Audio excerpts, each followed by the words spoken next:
نحمده ونصلي على رسوله الكريم أما بعد فأعوذ بالله من الشيطان الرجيم بسم الله الرحمن الرحيم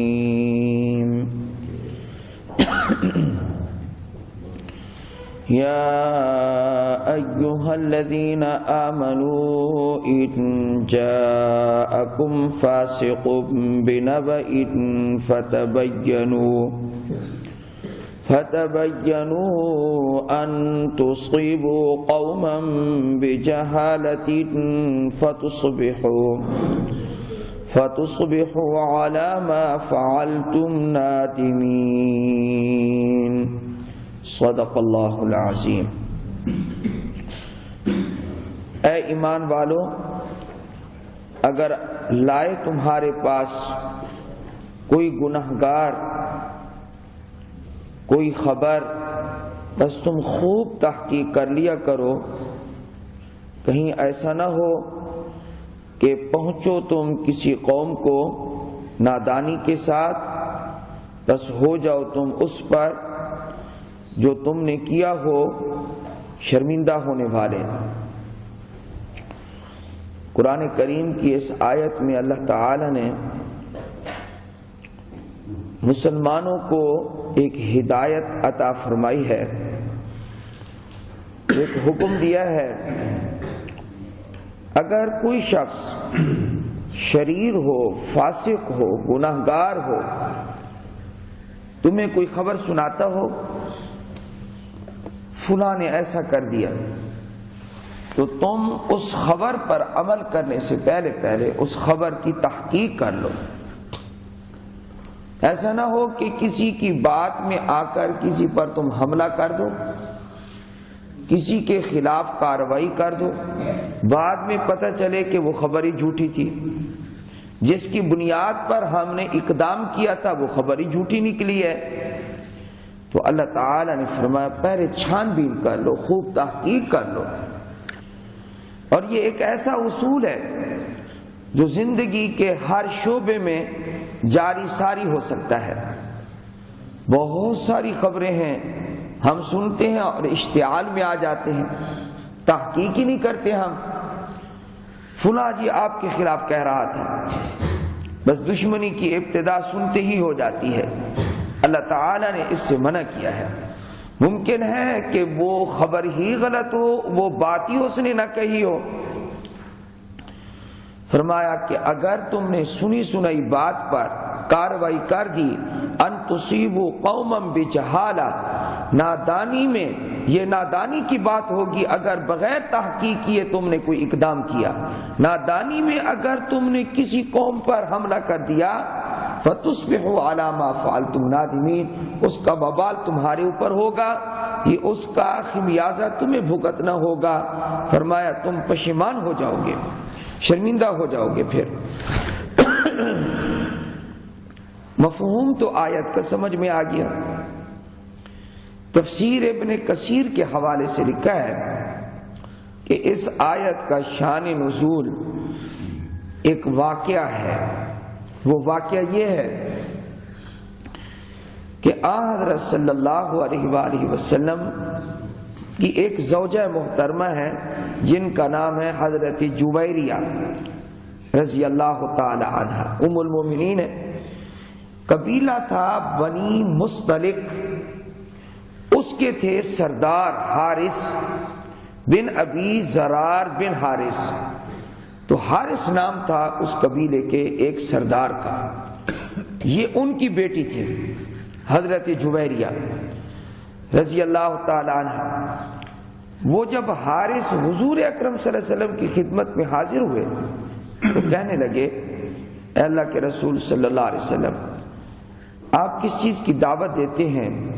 کہا توحید کی دعوت دیتا ہوں، یہ اسلام کی دعوت دیتا ہوں۔ اور فرمایا تم چونکہ سردار ہو، مالدار ہو، تو تمہارے اوپر اسلام لانے کے بعد زکوٰۃ بھی فرض ہے۔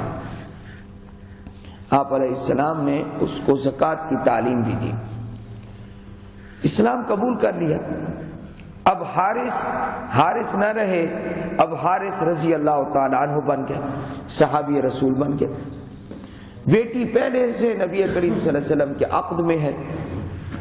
آپ علیہ السلام نے جب زکوٰۃ کا کہا، انہوں نے کہا جی میرا جو مال ہے میں اس کی زکوٰۃ پوری اکٹھی کر کے رکھتا ہوں، جا کر اپنے قبیلے کو بھی جا کر اسلام کی دعوت دیتا ہوں، اور ان کو بھی جو مالدار ہیں صاحب حیثیت ہیں ان کو بھی زکوٰۃ کا کہتا ہوں۔ جتنے لوگ میری بات مان لیں گے، اسلام قبول کر لیں گے، ان سب سے زکوٰۃ لے کر میں اکٹھی کر کے رکھ دوں گا۔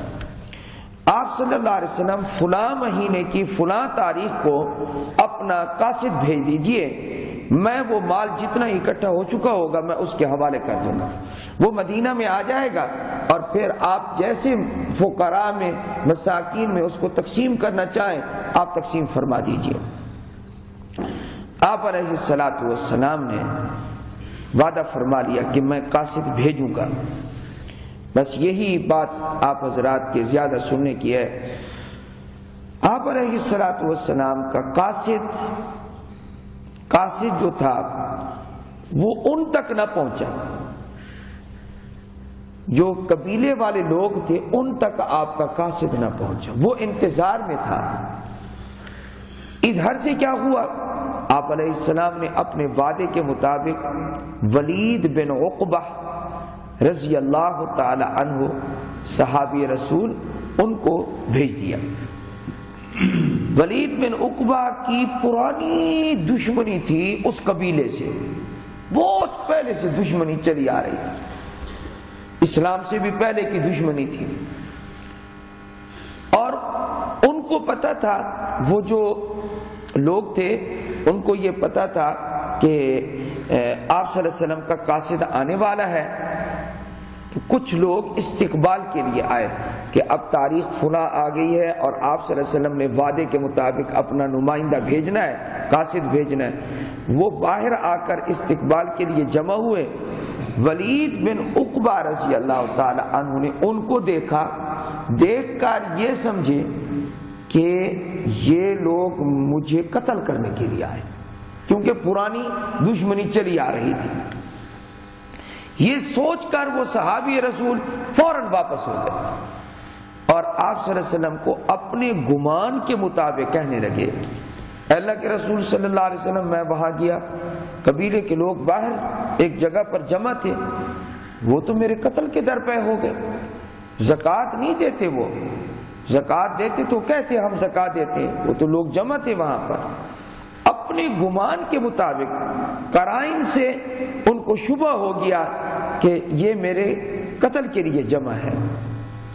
آپ علیہ السلام کو بھی بڑی پریشانی ہوئی، ناراضگی ہوئی کہ مجھے کہا تھا کہ ہم زکوٰۃ دیں گے اور یہ قتل کرنے کے لیے آ گئے۔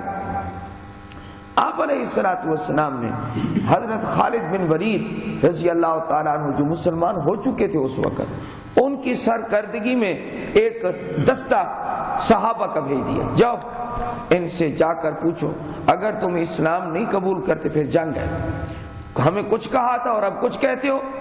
یہ آپ علیہ السلام کا یہ جاری کردہ دستہ وہاں پہنچے تو حضرت خالد بن ولید کی تدبیر تو دنیا مان چکی ہے، آپ نے فوراً جا کے حملہ نہیں کیا، آپ نے دور پڑاؤ ڈالا اور رات کو جاسوس بھیجے، وہاں جاسوس گئے تو پہنچے تو آپ علیہ السلام کا پیغام دیا کہ یہ بتاؤ کہ مسلمان ہو غیر مسلمان۔ ہاں، پیغام دینے سے پہلے جاسوسوں نے محسوس کر لیا کہ نہیں یہ تو نماز بھی پڑھ رہے ہیں، یہ لوگ تو اسلام پر ہیں، آ کر خبر دی۔ تو حضرت خالد بن ولید نے پھر بات کو کھولا کہ حارث یہ کیا بات ہے۔ ادھر حارث جو ہے وہ بھی اپنے قبیلے سے کچھ فاصلہ چند سرداروں کو اکٹھا کر کے مدینے کی طرف روانہ ہو چکے تھے، پوچھیں کہ کیا بات ہے، ہم تک آپ کا قاصد کیوں نہیں پہنچا زکوٰۃ لینے کے لیے؟ آپ تو وعدہ خلافی نہیں کرتے۔ بس جیسے کچھ فاصلہ وہ کر چکے تھے اور حضرت خالد بن ولید قریب پہنچ چکے تھے، آمنا سامنا ہو گیا۔ خالد بن ولید رضی اللہ تعالیٰ عنہ نے کہا کیا بات ہے، آپ لوگ زکوٰۃ نہیں دے رہے، انکار کر دیا، انہوں نے کہا کہ آپ کا قاصد ہی نہیں آیا، ہم تو مدینہ جا رہے ہیں حضور صلی اللہ علیہ وسلم سے پوچھنے کے لیے، قاصد بھیجا کیوں نہیں؟ انہوں نے کہا نہیں، ولید بن عقبہ تو آیا تھا۔ کہا ولید بن عقبہ وہ میں نے دیکھا ہی نہیں، واقعتاً انہوں نے دیکھا ہی نہیں تھا، وہ جو چند لوگ باہر جمع تھے انہوں نے دیکھا تو وہ تو دور چلے گئے پھر دیکھتے ہی، لیکن کہا کہ میں نے تو ولید کو دیکھا ہی نہیں ہے۔ کہا اچھا نہیں دیکھا، یہ تو عجیب بات ہو گئی۔ تو حضرت حارث جو تھے وہ مدینہ پہنچے، حضرت خالد نے حملے کو روک دیا، مدینہ پہنچے تو آپ صلی اللہ علیہ وسلم کی خدمت میں، اللہ کے رسول آپ نے قاصد نہیں بھیجا، آپ تو وعدہ خلافی نہیں کرتے، قاصد آپ نے بھیجنا تھا، میں نے زکوٰۃ کا مال اکٹھا کر رکھا تھا، میں نے سپرد کرنا تھا۔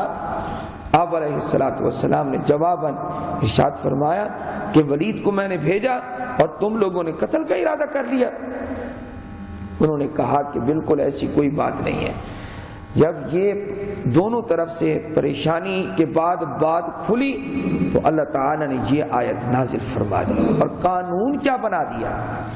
قانون یہ بنا دیا کہ ولید تو صحابی رسول ہے اور متقی اور پرہیزگار ہے، جب قرائن سے اس کو غلطی خود بخود جو سوچا تھا یہ کرینہ یہ دلیل پائی جاتی ہے، یہ لوگ اکٹھے اس لیے ہوئے ہیں مجھے قتل کر دیں گے، یعنی آسان الفاظ میں آپ کو سمجھا دوں کہ جب ایک متقی پرہیزگار آدمی کو شبہ ہو سکتا ہے اور وہ اس شبے کی بنا پر کوئی خبر دیتا ہے، اس کی خبر پر دیکھو کتنا فساد برپا ہونے والا تھا۔